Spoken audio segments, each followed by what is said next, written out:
शिक्षकवृंद आणि माझ्या छोट्या बालमित्रांनो आणि मैत्रिणींनो, आपल्या सर्वांना माझा नमस्कार. आज आपण खूप मोठी अचीवमेंट झाल्याबद्दल आपल्या सगळ्यांचे खूप खूप धन्यवाद. खूप धन्यवाद ताई की तुमच्यामुळे मला या शाळेमध्ये येता आलं. माझी शाळा आहे पुण्यामध्ये.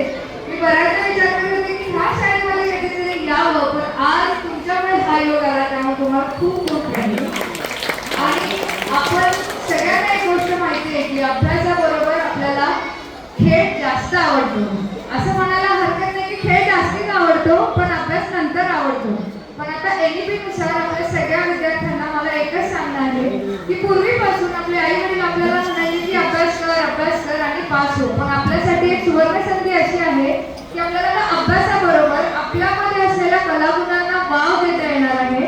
आणि इथं जे व्यवस्थापन मधली लोक असतील, मॅनेजमेंट मधली लोक असतील किंवा शिक्षक वृंद असेल, त्या सगळ्यांना माझी एक विनंती आहे की पूर्वी गुरुकुल पद्धत चालायची आणि त्यामध्ये आपले टीचर मुलांचे गुण बाहेर काढायचे.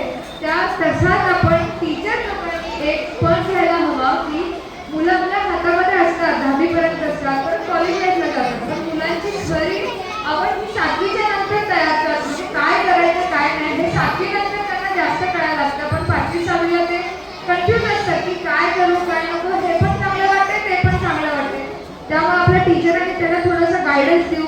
कारण आता जसं क्रिकेट आहे, आपले मुलं हे जिमनॅस्टिकमध्ये उत्तीर्ण आणि उच्च राष्ट्रीय लेवलपर्यंत जावं किंवा बाहेर नॅशनल पण खेळून आलेली आहेत त्यांनी. अशी खूप सिलेक्टिव्ह मुलं ते दुसऱ्या स्पोर्टमध्ये पुढे जाताना अभ्यासामध्ये तर सगळेच मागं असतात.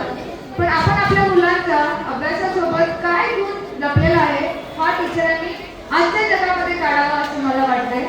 कारण NEP मध्ये खूप सुंदर आहे की अभ्यासाबरोबर कलागुणांना वाव देत शिक्षण घेण्याचं एक पॅटर्न आपल्या शिक्षण क्षेत्रामध्ये आलेलं आहे.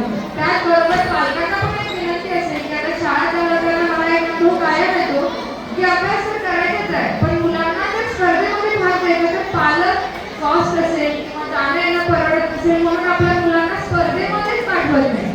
खूप सिलेक्टिव्ह पालक असतात की जे आपल्या मुलांना बाहेर जाण्यासाठी भाव देतात. पण असं न करता आता अभ्यासामध्येच करिअर हा विषय राहिलेला नाही आहे. आपल्याला स्पोर्ट्समध्ये पण करिअर